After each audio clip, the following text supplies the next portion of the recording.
उद्धार करे प्रभु, मुझे इस संकट से उबारे। अपने मित्र पर्वत के बहकावे में आकर मैं पथभ्रष्ट हो गया था, परंतु अब मैं भ्रम से बाहर आ गया हूं। स्थिति अत्यंत विषम हो चुकी है प्रभु, मुझे इस विपदा से बचाएं। नारायण नारायण। प्रभु, यदि आप इसी प्रकार मुस्कुराते रहेंगे तो फिर मेरा क्या होगा? नारद, हम किसी भी प्रकार मुस्कुराएं, कल्याण तो तुम्हारा होगा ही। राजकुमारी दमयंती तुम्हारे मोहपाश में बंध चुकी है। यही पाश विवाह बंधन का रूप ले लेगा और तुम्हारा फिर कल्याण ही कल्याण होगा। हाँ नारद, गृहस्थ जीवन का अनुभव लेना भी आवश्यक है। विवाह पश्चात हमें भी अपने अनुभव बताना कि पत्नी के हाथ का भोजन कैसा लगता है। बस माता बस, मुझ बाल ब्रह्मचारी को इस जंजाल से उबारने की अपेक्षा आप मुझे अधिक फंसाने का उपक्रम क्यों कर रही हैं? क्यों भला? ऐसा क्यों चाहती हैं आप? शिव शिव शिव शिव शिव शिव शिव शिव। अब आप मेरी दशा पर हंस भी रही हैं। अरे नारद, तो क्या आप हंसने भी नहीं दोगे मुझे? मेरा फंसना ना होता तो आपका हंसना भी ना होता माता। हाँ, फंसे हुए पे सब हंसते हैं, हंसो। नारद, अब दुखी होने की क्या आवश्यकता है? स्वयं तुमने ही तो धर्मपत्नी पाने की इच्छा जागृत की थी, इसलिए भगवान शिव ने तुम्हें वरदान दिया। क्या उनका वरदान कभी निष्फल हो सकता है? कदापि नहीं। अर्थात मैं, मेरी भक्ति, मेरा ब्रह्मचर्य सब कुछ निष्फल हो जाएगा।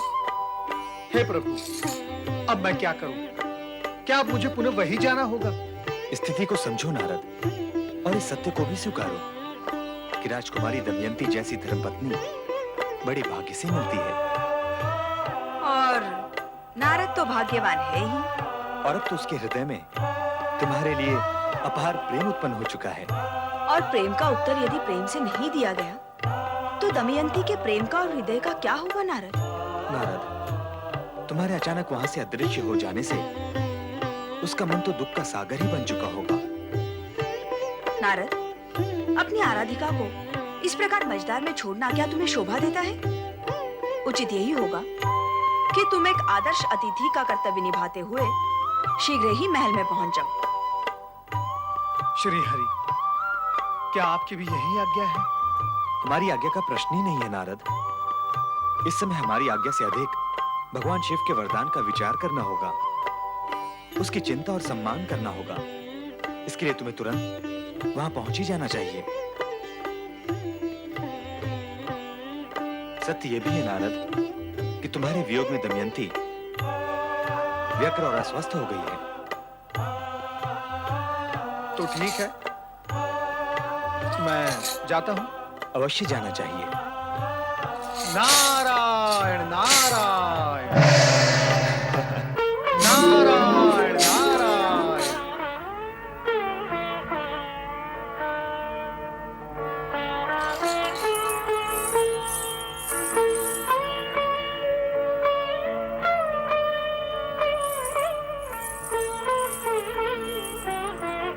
प्रणाम मुनिवर। कहाँ चले गए थे अतिथि देव? जब से आप गए हैं तब से राजकुमारी दमयंती ने अन्न जल त्याग दिया है। क्यों? बस उदास बैठी आंसू बहाती रहती है। मैं तो रमता जोगी हूँ, किसी एक स्थान पर अधिक समय तक टिक नहीं सकता। कृपया आप राजकुमारी से कहें कि वो मेरे लिए दुख न करे। दुखी तो वे होती ही हैं। मैं इसी समय जाकर उन्हें बताती हूँ कि आप आए हैं, फिर उनका सारा दुख दूर हो जाएगा। नारायण नारायण। पर्वत,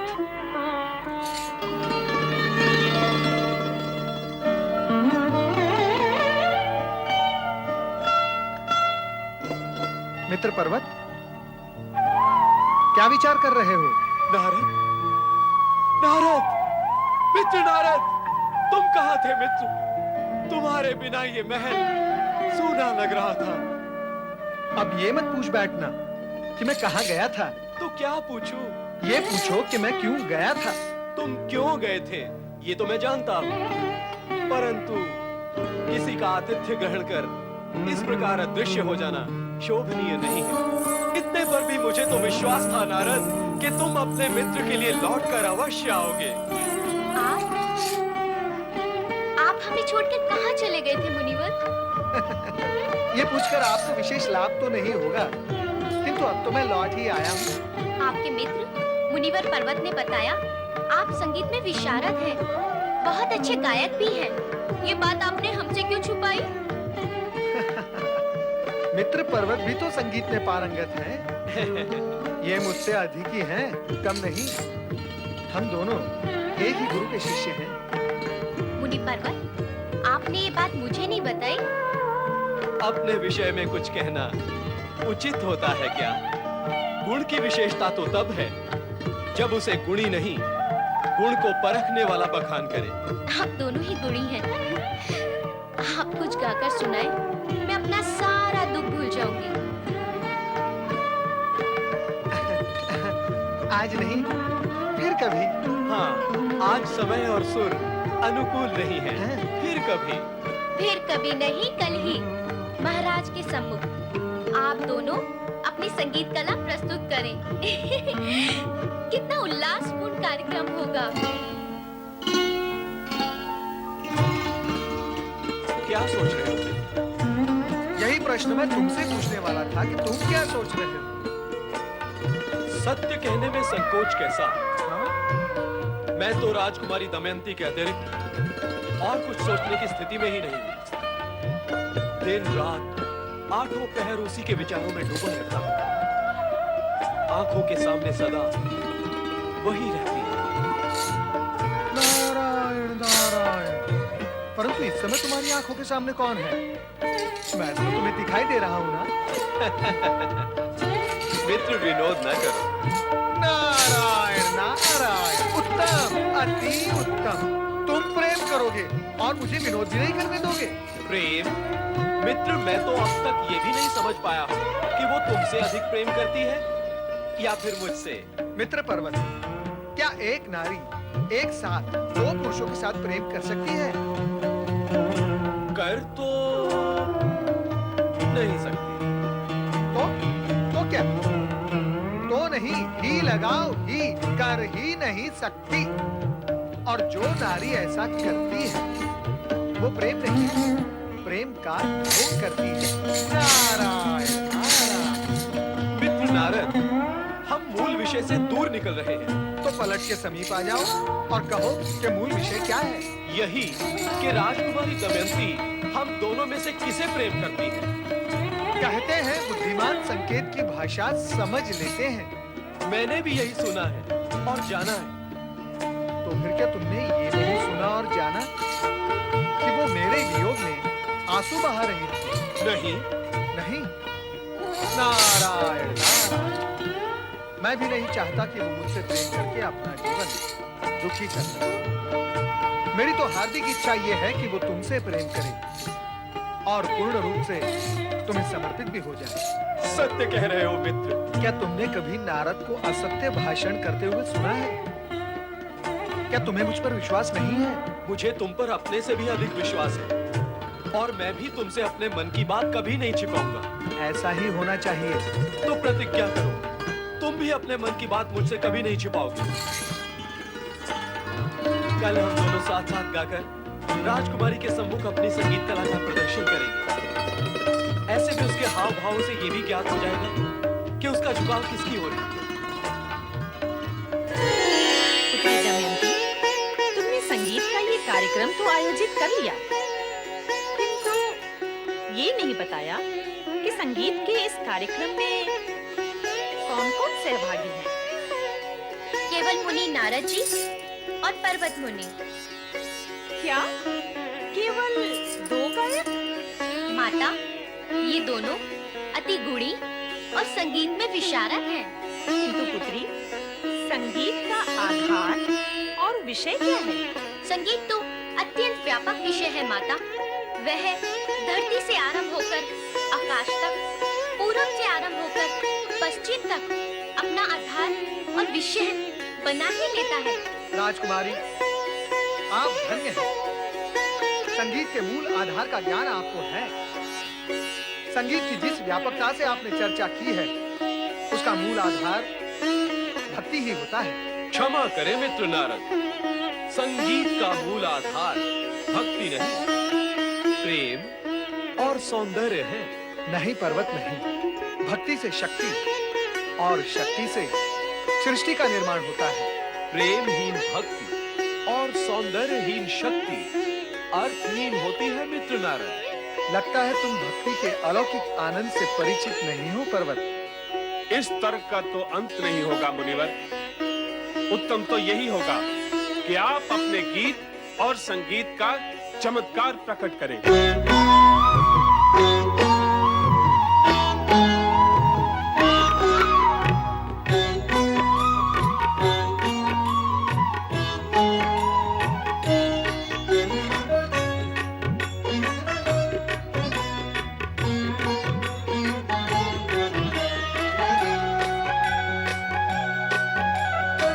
भक्ति में है शक्ति बंधु, शक्ति से संसार।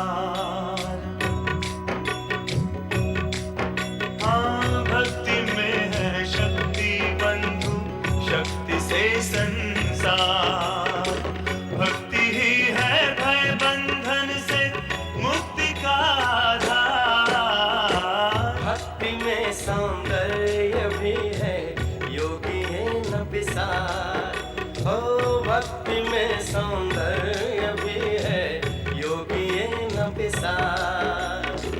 ये सौंदर्य प्रेम का पूजन है संसार का सार। भक्ति में है शक्ति बंधु, शक्ति से संसार। हाँ, भक्ति में सौंदर्य भी है, योगी है न विसार।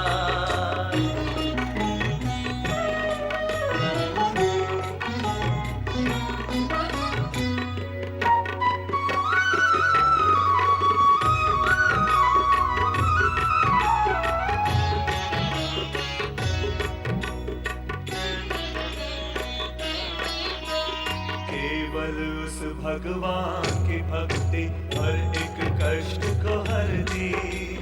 दसों दिशा में हर्ष दर्श का वो संचार है कर दी। ये सौंदर्य ही तन मन में यौवन का रस भरता। धन्य है उनके नयन जो देखे कण कण में सुंदरता।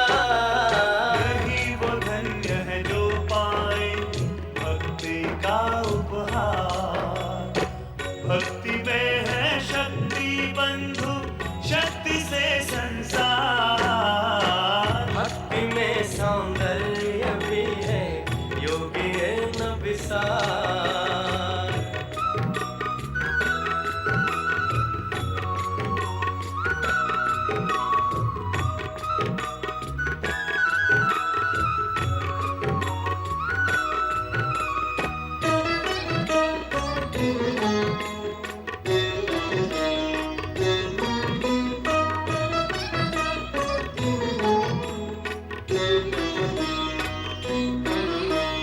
हर एक ध्यान से ध्यान हटाकर उसका ध्यान जो धर ले, सुख अलौकिक पा जाए वो जो है भक्ति कर दे। सुख अलौकिक का सपना कुछ भौतिक सुख है महान। प्रेम है जीवन, प्रेम से कर दो प्रेम को जीवन दान। भक्ति करने से मिट जाते मन के सभी विकार। भक्ति में है शक्ति बंधु, शक्ति से संसार। भक्ति में सौंदर्य भी है, योगी है न विसार।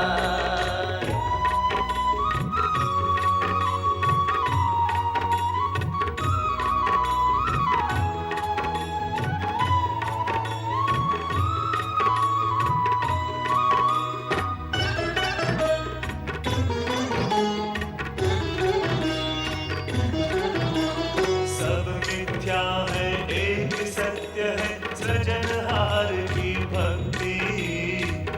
सौंदर्य प्रेम से निश्चित है तन मन की मुक्ति। भक्ति अभय है, प्रेम अजय है, भक्ति सनातन, प्रेम है जीवन, भक्ति तुष्टि, प्रेम से सृष्टि, भक्ति भावना, प्रेम कामना, भक्ति अजर है, प्रेम अमर है, भक्ति है नित्य, प्रेम है सत्य, भक्ति समर्पण, प्रेम से सर्जन, भक्ति निश्चल, प्रेम से है बल, भक्ति सुखमय, प्रेम है दुर्लभ।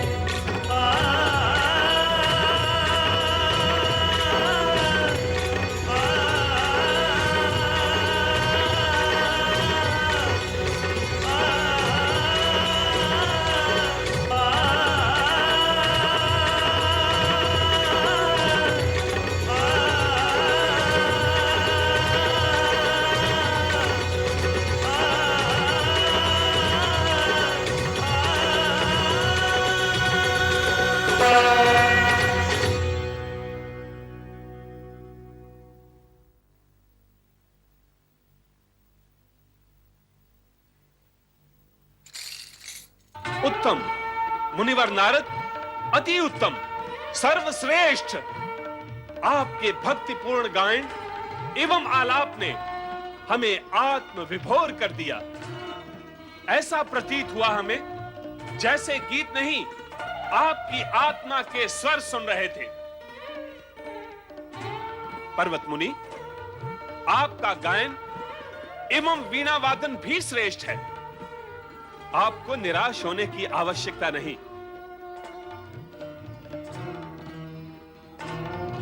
आप दोनों ही पुरस्कार के अधिकारी हैं। राजन, ये भेंट और उपहार गृहस्थियों को शोभा देते हैं, हम इन्हें कहां रखेंगे?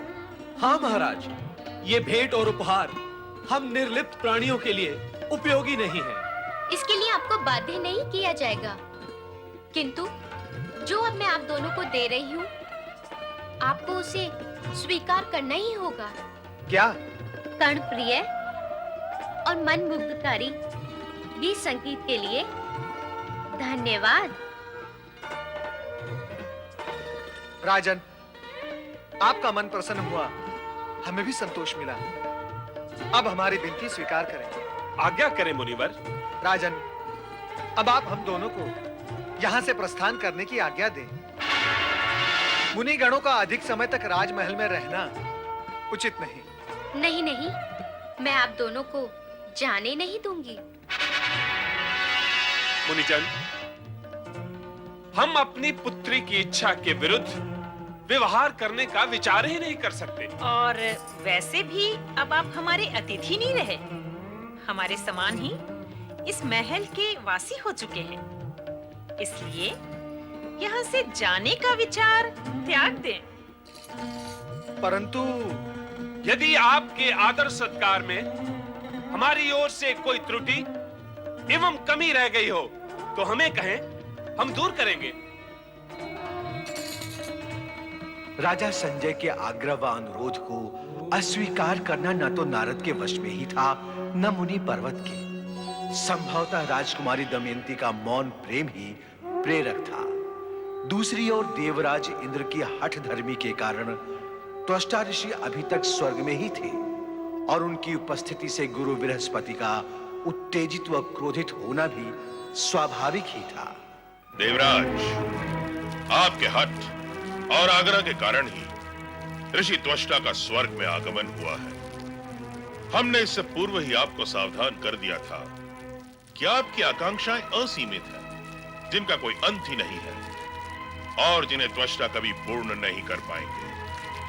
आपका स्वर्ग आपकी देव सेना की शक्ति के सहारे ही सुरक्षित रह सकता है। त्वष्टा के सुरक्षा कवच के कारण नहीं, त्वष्टा से सुरक्षा कवच की बात करके आपने उन्हें धर्म संकट में ही नहीं डाल दिया, उल्टे उन्हें रुष्ट भी कर दिया है। त्वष्टा ने शक्ति आराधना करके अद्भुत शक्तियां प्राप्त कर ली है।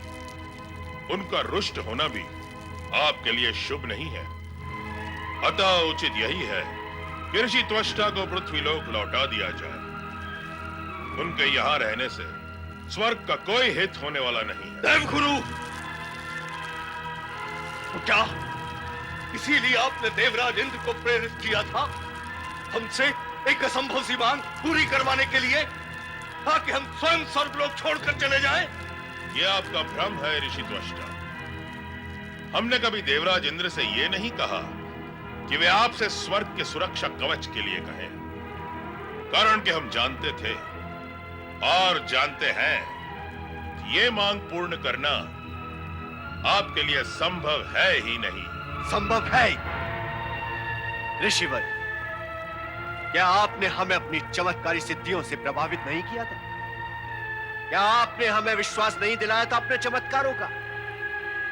इसीलिए तो हमने आपको स्वर्ग में आमंत्रित किया था, और अब आप अपने वचन से विमुख हो रहे हैं। ऋषिवर, हमने जो आपसे कहा है उसे पूरा करके दिखाएं। कदापि नहीं। हम आपके कुछ सेवक नहीं हैं जो आपकी आज्ञा मानने के लिए विवश हो। और अब तो और भी असंभव हो गया है। हम आपकी इच्छा पूर्ण कर भी सकते थे देवराज, किंतु अब नहीं करेंगे।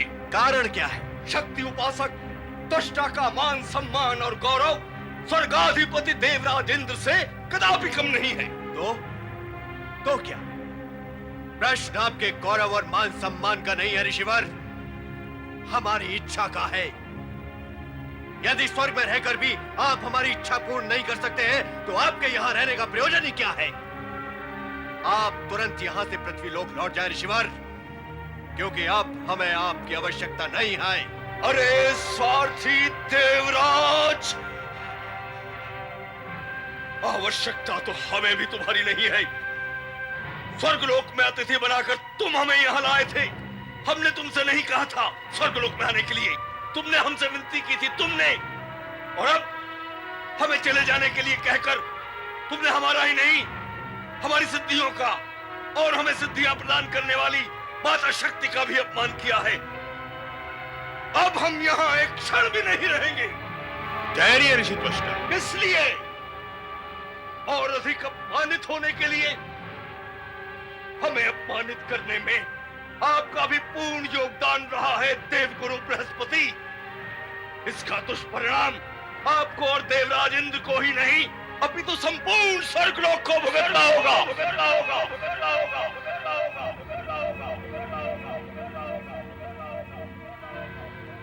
देवराज, जो हुआ अच्छा नहीं हुआ। त्वष्टा को अपमानित करके आपने अपने लिए एक नए संकट को जन्म दे दिया है। हमें सावधान रहना होगा। अभिमानी त्वष्टा अपने अपमान का प्रतिशोध अवश्य लेगा। कहां हो तुम सब? कहां चले गए मेरे शिष्यगण? प्रणाम गुरुदेव। प्रणाम गुरुदेव। प्रणाम गुरुदेव। प्रणाम गुरुदेव। मेरे शिष्यों, स्वर्गलोक में इंद्र द्वारा हमारा घोर अपमान हुआ है। उस अपमान का प्रतिशोध हम अवश्य लेंगे। माता शक्ति की आराधना करके हम एक ऐसे यज्ञ का अनुष्ठान करेंगे जो कि इंद्र के लिए घातक सिद्ध होगा। इसलिए प्रिय शिष्यों, इंद्र विरोधी महायज्ञ की तैयारियां आरंभ करो। जैसे आपकी आज्ञा गुरुदेव।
नंदी, प्रभु, देवी पार्वती कहाँ है?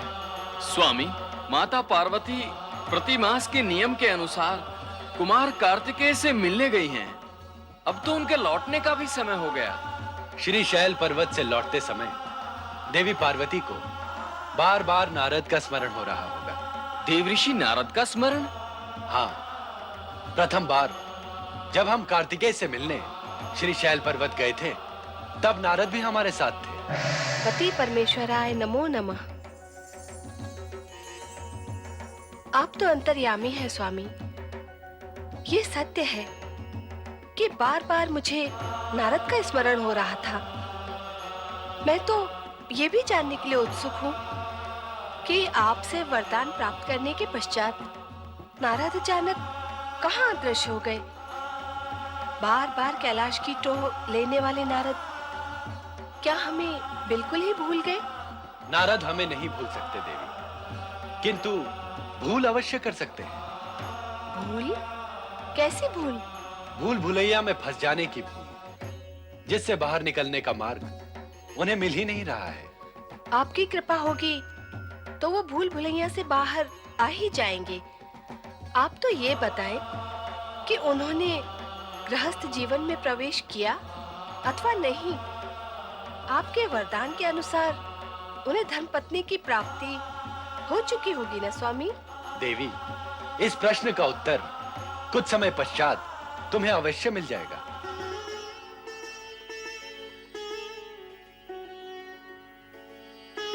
न जाने किस दशा में होंगे नारद।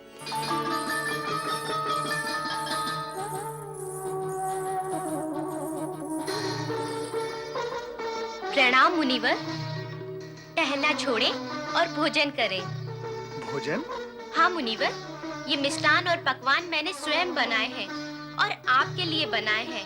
आप इनका भोग लगाइए और बताइए मैं पाक कला में निपुण हूँ अथवा नहीं। किंतु आपने मेरे लिए इतना कष्ट क्यों किया? मेरे संतोष और आनंद को आप कष्ट क्यों कहते हैं मुनिवर? आपको भोजन कराकर मुझे जो संतुष्टि और आनंद की प्राप्ति होगी, उसकी तो आप कल्पना भी नहीं कर सकते। मैंने जो कल्पना नहीं की थी वही सब कुछ तो घटित हो रहा है राजकुमारी। आप इतना संकोच क्यों कर रहे हैं मुनिवर? यदि आप इसी प्रकार संकोच करते रहे तो मैं अपने हाथों से बैठाकर आपको भोजन कराऊंगी।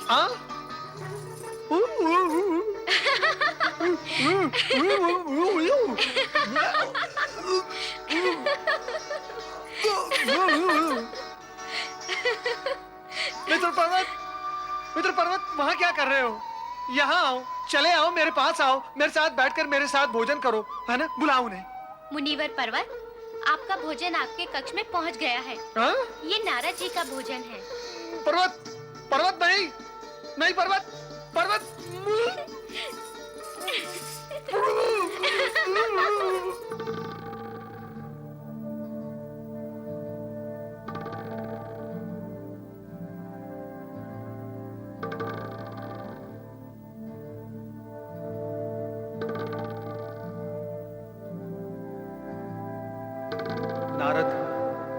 नारद, तुम दिन प्रतिदिन राजकुमारी दमयंती के प्रेम पाश में फंसते जा रहे हो। त्रिलोक में स्वच्छंद विचरण करने वाले नारद, तुम्हारी ये क्या दशा हो गई है? ये वरदान का फल है अथवा अभिशाप का दंड? अभिशाप का दंड। नारद, नारद, नारद, नारद, नारद, तुम मित्र कहलाने के योग्य नहीं हो। पर्वत, ये ज्ञान है मुझे, आगे कहो। तुमने राजकुमारी दमयंती को पूर्ण रूप से अपने प्रेम पाश में जकड़ लिया है। तुमने मित्र द्रोह किया है नारद। पर्वत, अरे कैसा प्रेम, कौन सा पाश? स्थिति का तुम्हें तनिक भी ज्ञान नहीं है और पंचम स्वर में बोले जा रहे हो, बोले जा रहे हो। दमयंती को मैंने कभी बढ़ावा नहीं दिया और ना ही मेरा उससे कोई लगाव है। वो तो स्वयं ही प्रेम के उन्माद में अपनी सुध-बुध खोती जा रही है, खोती जा रही है। उसे प्रेम का उन्माद है तो क्या मैं तुम्हें उन्मादी लगता हूं? मैं नहीं चाहता कि वो मेरे समीप आए। मैं तो स्वयं इस विचित्र परिस्थिति में फंसकर छटपटा रहा हूं। सावधान नारद, सावधान। तुमने मेरे साथ अपने मन की हर बात सच सच कहने की प्रतिज्ञा की है। क्या यह असत्य नहीं कि तुम दमयंती से प्रेम नहीं करते? सत्य तो यह है कि दमयंती का सौंदर्य, उसका प्रेम, उसकी निकटता अब तुम्हें भाने लगी है। तुम तो चाहते ही हो कि वो सदा सदा के लिए तुम्हारी हो जाए। अति सुंदर, अद्भुत। मैं मित्र कहलाने के योग्य नहीं, तो क्या तुम मित्र कहलाने के योग्य हो? मैंने क्या अनुचित किया है? तो मैंने ही क्या अनुचित किया है? बताओ, मैंने क्या अनुचित किया है? जो आरोप तुम मुझ पर लगा रहे हो, इसका कोई प्रमाण है तुम्हारे पास? विधाता ने केवल आंखें ही नहीं, इन आंखों के पिछवाड़े एक बुद्धि स्थल और साथ में एक विवेक नगरी भी दी है। पर्वत, अपनी दुष्टता को छिपाने का प्रयत्न न करो नारद। ये तुम नहीं, तुम्हारे हृदय में छिपी ईर्ष्या बोल रही है। फिर भी तुम्हें विश्वास दिलाने के लिए मैं अपने विधाता भगवान श्री हरि विष्णु और जगत के पालनहार भगवान भोलेनाथ की ये शपथ खाकर कहता हूं कि मैंने ये कभी नहीं चाहा कि दमयंती सदा के लिए मेरी हो जाए।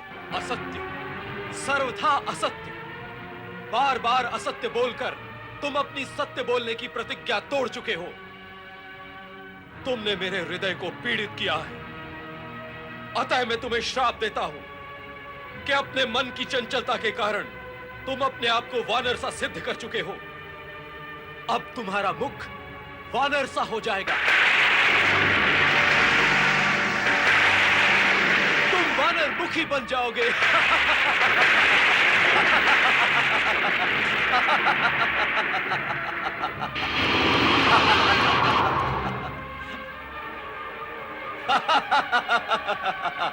नहीं, नहीं, मैं वानर बन गया।